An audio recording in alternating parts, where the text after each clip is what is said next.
Hi everyone, we're here today with Tia of the Craft, located in Midland Park. She's a psychic too, as you've seen Jacqueline Lorita and also Teresa Giudice, Caroline Manzo, and we're here today getting the dish on Tia.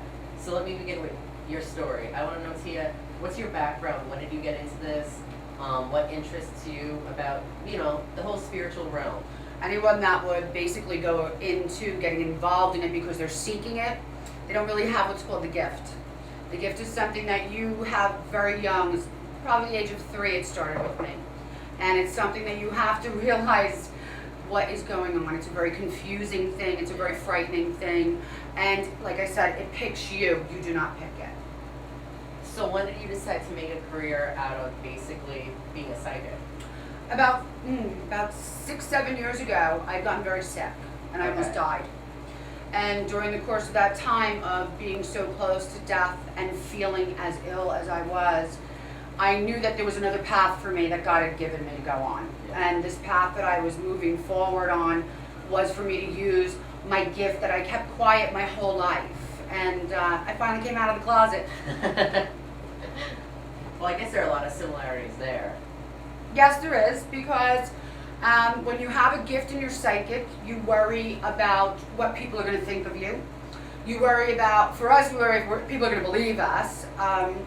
People have this thing where there's a stigma attached to it, that they think that what we have is anti-Christ, which that is where the gift comes from, is from God. Yeah. So there's a lot of things that, I feel that we have so much in common with. And then you just get to a certain age or a dilemma in your life, such as what happened with my illness, and it makes you just say, I don't care. Accept me for who I am, or don't accept me. So within such a short time span, you were able to build, a huge clientele, and obviously you're featured now on TV, international TV, that is. So how is it, growing within such a short time frame? When I decided that this was something that I was going forward with, as usual, I give it my all. Yeah. My husband's been extremely supportive, which it was a big deal for me, because there's a lot of men. I see it's changed. Men are coming out and believing and coming in for readings more. And when we had first met, me divulging what I had was, a huge step. You don't know what somebody's going to, tell they're going to take it. And he's been beside me every way, and we've just blown up very, very quick in the business because of the fact that I'm real. Yeah. And there's, I think there's a stigma in everything. People say to me, we do have a bad stigma being a psychic. I go, but, I watch 2020 and I see them dissing on electricians that are no good, plumbers that are no good. There's good and bad in everything. Exactly. There's shysters that exist amongst us. And I don't think it's fair just for them to have that stipulation of it being strictly in the psychic spiritual realm. Well, people have a lot of preconceived notions that psychics rely on tarot cards, they rely on, the crystal ball. Now, is that necessarily true or no? There's all different ways that people read. There's times that when people come in, their energy level, working with the eyes and sitting down and reading with them, I don't even need cards. Cards are a tool. Yeah. Basically, it's you that I'm reading. It's your eyes are the window to the soul. Exactly. Very true. Yeah. And if you ever get that feeling around someone that when you look in their eyes, this is not good, you go with your instinct, because that's all true. Who was your first big client? Who was your first major client? I actually didn't have to say, because the minute somebody comes through a door, to attach saying that they're big or they're famous or anything like that. Yeah. When you come in here, you're God's child. What you are in the outside world means nothing. Yeah. So there's a lot of change that happens once you walk through that door. It's reading your life, your aura, the positioning of where you could be. There's so many different facets that come into a reading, and all I see of you is who you are, and I forget anything else about what you may be doing in the real world. Yeah.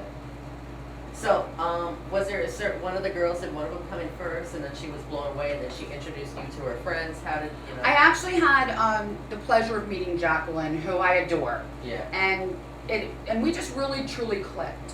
What you see with Jacqueline, you don't even get to see really truly who she is on television, because the girl is just a beautiful soul. She's very caring and loving, and I truly like being with her, and I love being her psychic advisor. And that's really how the whole kind of the ball of wax started, and then the other housewives kind of filtered in after Jacqueline. Ah, I see. So now could you, obviously you can't like divulge any specifics, but could you say what we might see coming up in this season? They kind of did a little flip on it because I had read Jacqueline prior to the christening. Ah, yeah. And they didn't play it that way, but so be it, that's life. But I did see that there was the problems, there was the arguing, the daggers, so forth, and that seems to be a little oppressive for my poor Teresa, so, but she could hold her own. So when I was at Kim D's house the other night, I noticed that she wears these bracelets that she told me she got here, and I wanted to know, do they relate to energy levels, spiritualism, what exactly? Well, funny you mentioned that, because I happen to have a few on. Really pretty much balancing in today's world, and we're in the metropolis here. It's very high paced. Yeah. Energies vary. There's good energy, there's bad energy. We all want good energy. However, periodically we find someone that is trying to give us a little bit of shade, not really a nice person, there's our negative energy. So we work with our bracelets for all different aspects. Hematite would be for healing. Healing on the body is something that you walk with, that maybe you need a healing energy with. Energy level. Also, that would be your amethyst. We work with trying to have our clear energy, our good energy. Yeah, that's important. Our crystal clear quartz. And then our protective, which would be the same as, when you see the eye, the little eyes that gave away. There we go. Erasing, that would be the black onyx. So those are our energy bracelets, and those are protective bracelets that I firmly believe your body, should be protected. Yeah. And that's why jewelry is so very important and always has been. Exactly. That's interesting you mentioned that. So would you say, are these, I don't want to use the word bless, but are I bless them. I'm a reverend, by the way. Really? Yeah, so anybody out there that wants to be married, give us I'll a keep call. that in the back of my head. Yes, we do not discriminate at the craft. So do they carry you bless them, you mentioned. Yes, I do. So, are there certain procedures that people need to go through in order to make sure they get the most out of their bracelet? Case in point, leaving them out in a full moon or leaving them out in the sun once a month? We make sure that in the full moon is full of energy. Yeah. It is not a negative, it's a positive. So we do put our bracelets in. Always cleansing is done with salts. We do have other avenues that we use. We use sage, we do use frankincense, and we use myrrh. We use different things for cleansing aspects. And then we do charge them on full moon. So we just spoke about saging and the whole process of going to one's home and cleansing it. Now I want to bring up Teresa. Okay. So everyone's going to see that Tia actually goes into Teresa's home and sages it in one of the episodes coming up. And I want to ask, how was that process? Well, because of the fact that she had built the house, there's a lot of traffic in and out in Teresa's life. She's got the cookbook, she's got so many personal appearances. There's a lot of energy that gets dragged in and out. Yeah. So what we wanted to do is we wanted to go in and cleanse that. And it's never been done from the time that she built it. And Teresa truly loves her home. It is stunning. Yeah, it is. It is absolutely stunning. It is my favorite home. It's like a killer. No, Jacqueline too. Gotta say that.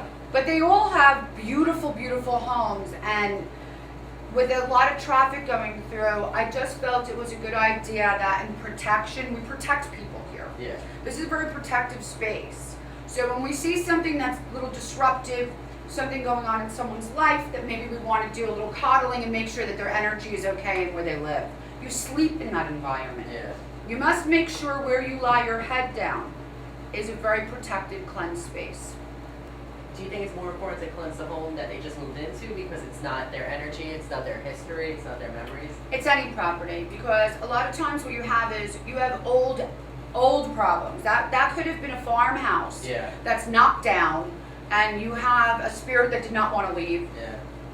Poltergeist type activity. So regardless of that, he's going to manifest in the environment that's built, regardless. So that's one aspect of looking at it. The second is, if there was a woman that had, or a male that had completely a horrible life, and maybe entertained the thought that they played with drugs and there was just a lot of sorrow in there. So people do not realize that when they walk into places, when they go into places, that it's really important You cleanse and make your barrier of your space. It got me thinking. Very important. Yeah. Very important. And for as a mother, looking at it, and as a psychic, children are very psychic. I agree. Okay? Because they're not tainted by all of you people that don't believe in us. Yeah. So they're still an open soul. They're still open and new. Well, I'll say, like, even when I was younger, I had my own experiences with that, like seeing like relatives that have passed on. And I wasn't Exactly. crazy. I know I wasn't. Oh right. no, because nobody got their hands on you yet to say, here's the Bible, here's what's good, Yeah. here's what's bad, and the mind conditioning didn't go into full Good throttle. point. Mind conditioning. And I see grown adults say, my whole life I didn't believe in ghosts, and then it happened to me, and now I know. So that type of a thing does exist, but it's conditioning of the mind. You were taught not to believe, you were taught to stop. But from the age of infants to probably, I would say, about 4 years old, probably 4 is where then it starts to go into the conditioning level. Yeah. You are open, and you are able to see those loved ones that do want to come in, and they do want to visit with you. And, you know, you are able to see the ghost in the house. So lastly, before we end the interview, what I wanted to ask and what I feel, should be asked is, this question's directed towards Tia's husband, Ken. Now, how is it being in a relationship and marrying someone who has this ability, and which is really, it's not your typical 9 to 5 thing, and it's not just an opinion. It's not even a talent. It's something you're born with. How is that? I mean, at first, I can't remember exactly how the wording was when she told me, but I just said, oh, really, And like she said, I never went to a psychic before. Not that I didn't believe in it per se, I just never thought about it. And I just kind of took it and said, that's interesting. I think you were afraid Very, to tell me. very And I afraid. just, it didn't bother me really, or I didn't react, holy God. Yeah. I just took it in stride, and like I said, it's been years, and I'm used to it now, but a lot of interesting things